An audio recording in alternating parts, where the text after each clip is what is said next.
Muy bien. Entonces, en esta clase lo que vamos a revisar es un resumen de lo que son los trastornos del movimiento. Entonces, ¿qué es el cerebelo? ¿Cómo se ve motrizmente una persona con clínicamente alteraciones del movimiento, ¿no? Entonces, básicamente, vamos a tratar de resumir algunas cosas. Para empezar, tú tienes el movimiento, ¿no? Vamos a decir que vamos a poner aquí el movimiento. Pero el movimiento tiene varios componentes. Tienes el momento para iniciar el movimiento y durante la ejecución del movimiento, ¿sale? Vamos a poner aquí ejecución. Y cada uno está regulado por alguna estructura nerviosa. Obviamente todo se complementa, no es como que solo una parte está determinada para eso, sin embargo sí ayuda. Propiamente todo esto, o sea, desde todo lo que es la vía propiamente, se llama vía corticoespinal del movimiento que vimos o la vía piramidal, ¿no? Entonces, vamos a poner aquí vía piramidal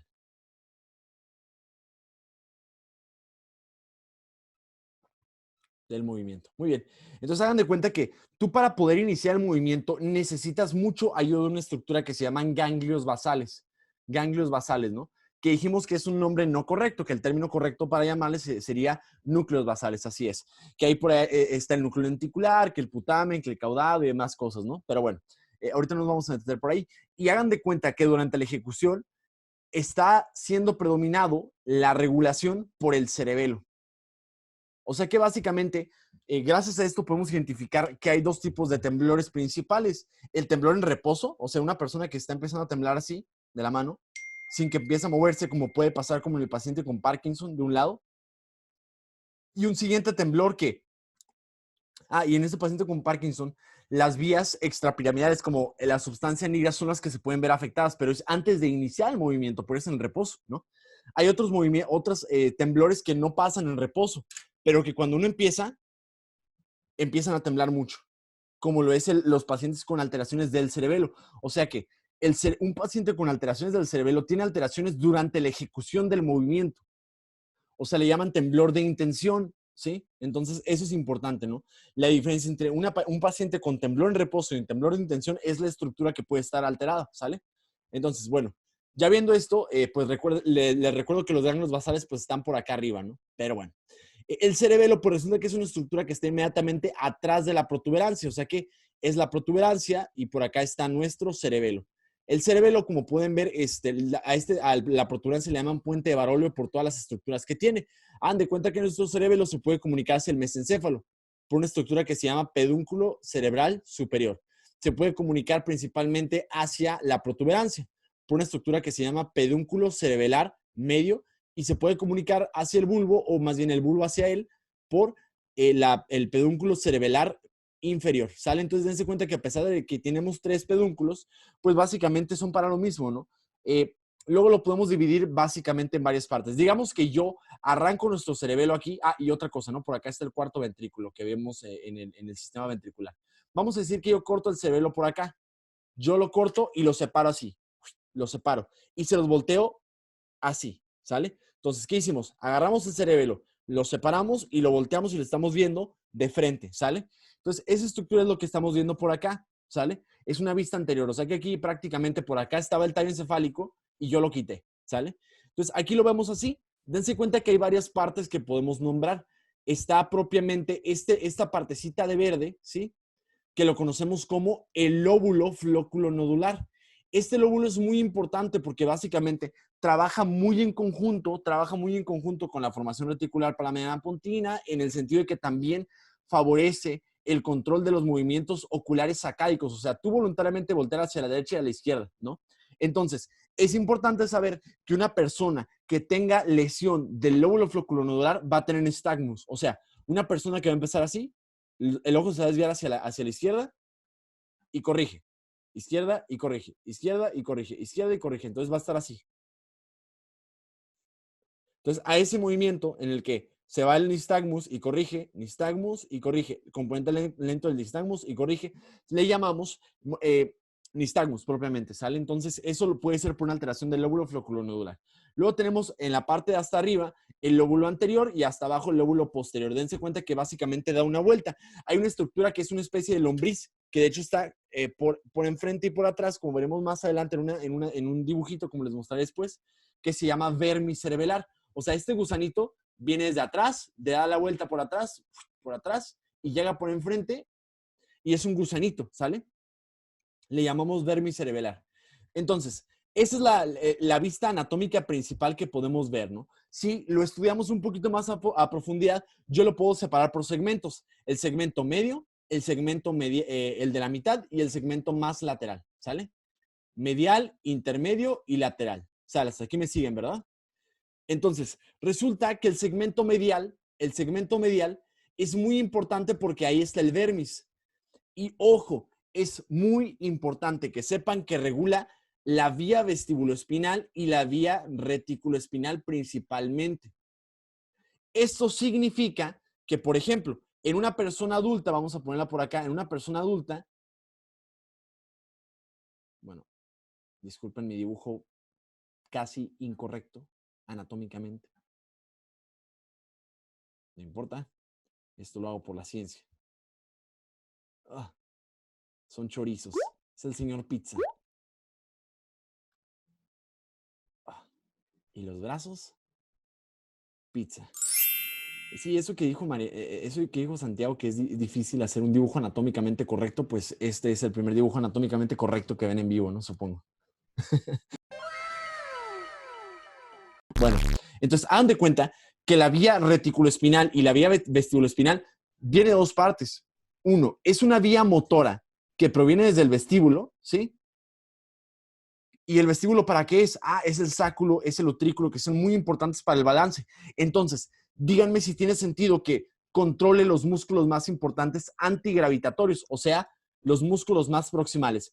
Los erectores de la espalda, los cuádriceps, ¿sí? El gluteus maximus, que básicamente te pueden erguir, mantener erecto, ¿sale? Erguido.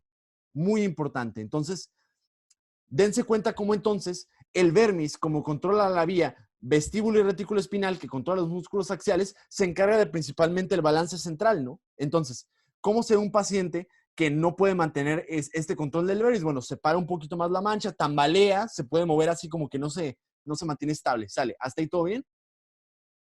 Todo esto es guiado siempre por un input propioceptivo. O sea que siempre el cerebelo de manera inconsciente sabe en qué parte del espacio están tus brazos, tus manos, tus piernas, dónde están en el espacio. O sea, por ejemplo, a mí me puedes preguntar, oye, Pavel, ¿dónde está tu mano? Está aquí, ¿no? Pero esta es una propiocepción consciente. La propiocepción inconsciente es la que no llegó hasta mi corteza somatosensorial primaria, sino que se quedó en cerebelo, ¿no? Y esto es el que se quedó ahí. Entonces, a eso se refiere con propiocepción. O sea, el cerebelo sabe lo que está pasando gracias a este input que llega hacia el cerebelo desde los músculos, ¿sale? El segundo hemisferio que tenemos por acá es el hemisferio intermedio, que controla principalmente los músculos un poquito más distales. O sea, se encarga un poquito más de regular las vías rubroespinales, ¿sale? Como las vías rubroespinales, no lo puse por acá, de hecho lo podemos poner por acá. La vía rubroespinal se llama rubro porque viene del núcleo rojo que está por acá, ¿sí? Y también la corticoespinal que viene por acá. Entonces, dense cuenta cómo el cerebelo controla la vía corticoespinal, pero también la vía rubroespinal, como veremos más adelante. O sea, más bien, no es que la regule, sino que las mantiene, está conectadas con ellas, ¿no? Entonces, el hemisferio intermedio, pues se encarga principalmente de eso, del control que tenemos sobre la vía rubroespinal. Entonces, de esta manera, regula un poquito más los músculos más distales, ¿no? Entonces, resumen, vermis, músculos axiales, porque controla dos vías, vía vestibuloespinal y vía reticuloespinal, que proviene desde la formación reticular para mantenernos despiertos y alertas. Tiene mucho sentido. ¿Qué pasa cuando te despiertan de golpe? Uno se pone erguido, ¿no? Es normal, ¿no? Mientras que el hemisferio intermedio controla los músculos un poquito más laterales para embalance, corregir y demás cosas, ¿no? Entonces, y luego de manera más lateral tenemos a nuestro hemisferio lateral, que básicamente ya es propiamente un poquito más complejo. Se encarga de los planes motores, de los programas motores aprendidos, por ejemplo, andar en bicicleta, manejar, caminar y muchas cosas más. O sea, básicamente el cerebelo junto con los ganglios basales conocen perfectamente programas motores. De hecho, muchas partes de la memoria motora o la memoria muscular, que malamente decimos así, está en el cerebelo. también está en ganglios basales, también está en la corteza motora primaria, pero ahí se encarga también de la planeación motriz. Ah, ok, si quiero llegar hasta ese árbol, tengo que saltar la barda, sé que tengo que mover mis piernas así, sé que tengo que subirme para acá, el plan motor, ¿no? Entonces, a eso se refiere. Entonces, esto lo logramos porque le da cierta comunicación a la corteza motora primaria. Ah, ok, porque sabe cuáles músculos tenemos que activar. Le da la corteza visual de asociación, o sea que la corteza visual dice, ah, bueno, no solamente entiendo lo que está pasando en el mundo con lo que veo, sino también con lo que siente el cerebelo desde los músculos y además del núcleo olivar inferior, que también es muy importante para el aprendizaje motor y corrige cuando ha habido un error. Entonces, eso es importante. Entonces, de cierta manera, lo que hace es que dense cuenta cómo corrige la ejecución, ¿no? Corrige la ejecución por acá arriba, corrige la ejecución. ¿Cómo logramos esto? Por inhibición. ¿Qué es lo que hace el cerebelo? Lo que pasa es que el cerebelo tiene un montón, pero la célula más grande que tenemos y más abundante que tenemos en el cerebelo se llama célula de Purkinje. La célula de Purkinje, una vez que es activada por cualquiera de estas rutas, llegas a la corteza del cerebelo y lo que hace es que emite o lanza, ¿sí?, un estímulo inhibitorio, que como vimos el de ayer, el mejor neurotransmisor inhibidor que tenemos en el cerebro, yo sé que es el ácido gamma aminobutírico o GABA, ¿no? Que yo sé que abre canales de cloro, que aumenta la permeabilidad, pero es el GABA A, ¿verdad? El que estimula. Muy bien. Entonces, así básicamente por esta inhibición, hacemos que no que se sobredispare, sino que, por ejemplo, si yo quiero agarrar la cámara, tengo que llegar específicamente hasta tocar la cámara, ¿no? Pero ¿qué pasaría si no hubiera inhibición? Pues me paso, ¿no? Me paso. Entonces, cuando una persona no puede medir las distancias, se llama dismetría. Eso es importante también saber. Entonces, el cerebelo, de manera muy resumida, modifica el patrón de actividad motriz. Muy importante, ¿sale? Ahora, ¿cómo logramos esto? Esto lo logramos gracias a los diferentes núcleos que tenemos en el cerebelo. Tenemos el núcleo del fastigio, tenemos el núcleo globoso, el núcleo emboliforme y el núcleo dentado. Cada uno hace una función diferente. Por ejemplo, el núcleo medial o del vermis, yo sé que es el del fastigio. Entonces, tiene mucho sentido que como el vermis regula músculos proximales, pues el núcleo del fastigio también regule músculos proximales, porque está más medial, ¿sale? Tiene sentido.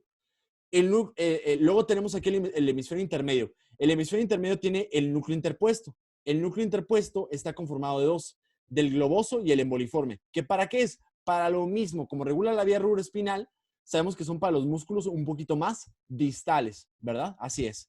Entonces, ¿cuáles son esos dos núcleos? El globoso y el emboliforme. Y finalmente tenemos el dentado. El dentado tiene la diferencia que sí llega hasta la corteza cerebral, ¿sale? Si llega hasta la corteza, llega al tálamo y posteriormente a la corteza. Por eso es que el dentado que está en el hemisferio lateral es para la planeación motora, porque llega hasta la parte consciente de nosotros, ¿sale? Por eso lo puede ayudar. Entonces, bueno, oye, Pavel, ¿cómo me voy a aprender los núcleos de medial a lateral más fácil? Hay una mnemotecnia. Las niñas gorditas comen Doritos. Fat girls eat Doritos. Fat girls eat Doritos. Entonces, fastigio, globoso, emboliforme, dentado. Fat girls eat Doritos. Fastigio, globoso, emboliforme y dentado. Entonces, ya sé que es un poco despectivo, pero es una forma muy, muy práctica y fácil de recordar los núcleos de medial a lateral, ¿sale? Entonces, de manera de repaso, el fastigio es muy importante para los músculos proximales, globoso y emboliforme son muy importantes para músculos distales y el dentado para la planeación motora y corrección, ¿sale?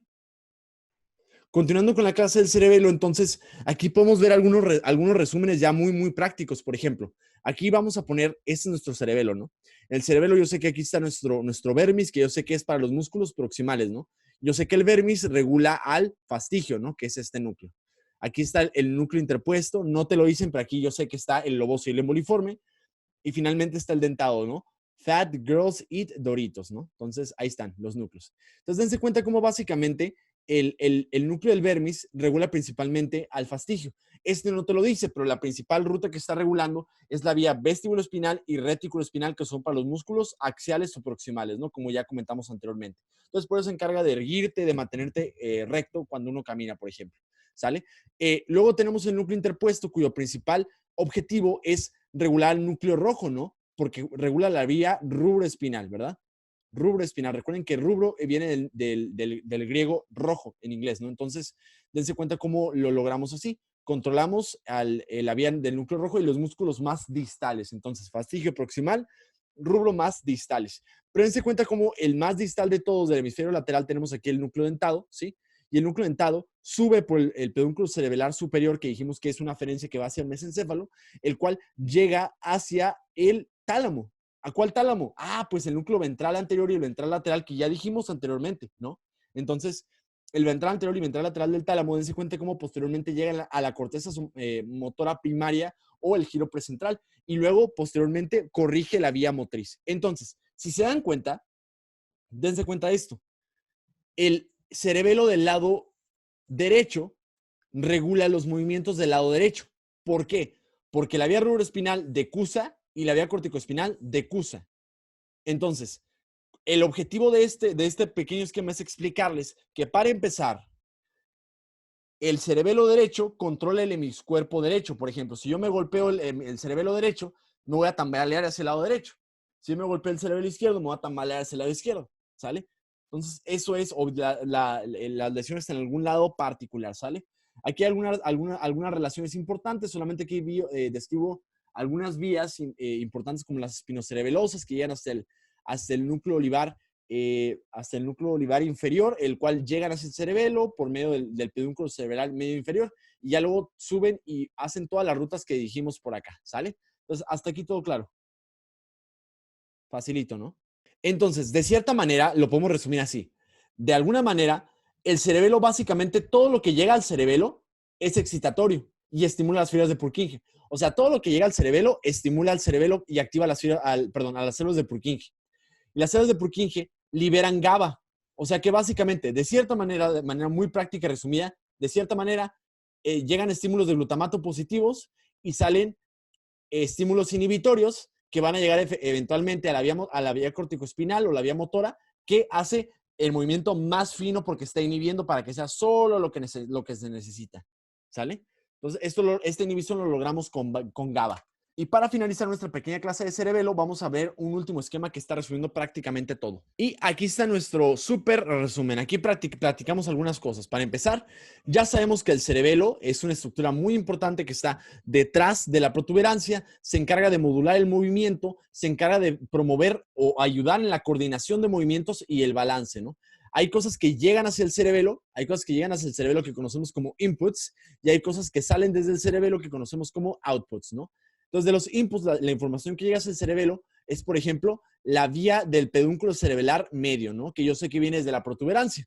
Entonces, también llega la información propioceptiva ipsilateral. ¿Qué significa ipsilateral? Que llega desde el mismo lado del cuerpo, gracias a la médula espinal. Esto no te lo mencionan por acá, pero es por la vía espinocerebelosa. Es la parte consciente. Entonces, el cerebelo entiende lo que está pasando en el cuerpo y en tus músculos gracias a esta vía, ¿sale? Entonces, ¿qué es lo que sale desde el cerebelo? Pues bueno, para empezar, la principal ruta que sale de aquí son las células de Purkinje, ¿no? Que siempre van a emitir un estímulo inhibitorio. Y yo sé que proviene propiamente de los núcleos profundos del cerebelo, que son las que ya dijimos, ¿no? Fat Girls Eat Doritos, ¿no? Entonces, del fastigio, boliforme, y todos esos, ¿no? Entonces, propiamente los núcleos de lateral a medial es otra mnemotecnia diferente, es dentado, emboliforme, globoso y fastigio. Don't eat greasy foods, o no comas comidas grasosas, ¿no? Pero a mí me gusta más el otro porque es más divertido. Ahora, clínicamente, ¿cómo se ve? Clínicamente puedes tener dos síndromes nomás que puedes tener.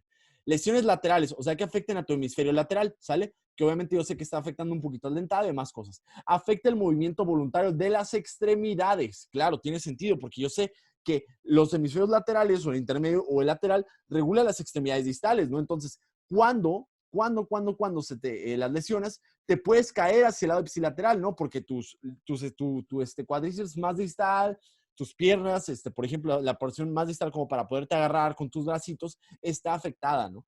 Pero por el contrario, una lesión principalmente medial afecta estructuras de la línea media, o sea, el lóbulo floculonodular, que yo sé que hace esto de los movimientos acáicos, ¿verdad? Y también el núcleo del vermis. Entonces, ¿qué pasa? Pues bueno, para empezar tienes ataxia truncal. O sea, es una persona que abre un poquito la base con sus piernas porque no se puede mantener erguido en el plano central, sino que se separa. Parecido a lo que pasa cuando uno se pone ebrio, ¿no? Como que separa la marcha, la base y así, ¿no? Entonces, A eso le llamamos ataxia truncal. Luego el nistagmus, que los ojos se van así, ¿sí? Entonces, el componente lento el nistagmus y el rápido correctivo. Nosotros nombramos el nistagmus gracias al componente rápido. Por ejemplo, si se está yendo para la derecha y corregimos hacia la izquierda, a eso le llamamos nistagmus lateral izquierdo o algo así, ¿no? Entonces, la cabeza se puede ver también un poquito ladeada hacia el lado afectado. Normalmente resulta en afecciones laterales motoras bilaterales, ¿no? Entonces, puedes tener disdiadocinesia, que no puedes tener coordinación, no puedes hacer esto sobre tus piernas, disdiadocinesia, dismetría, que no alcanzas esto, o también la prueba de nariz, mano del explorador, nariz, mano del explorador, no lo puedes lograr. Le dices al paciente, a ver, tócame el dedo, ¿no? Entonces, él toca su nariz y luego tu dedo, nariz y luego tu dedo. O, por ejemplo, toca tu talón y luego tu rodilla con su pie, con su mismo pie, talón, rodilla. Entonces, batallan para eso. Pero bueno, esta fue una clase express de cerebelo. Ojalá les haya gustado mucho.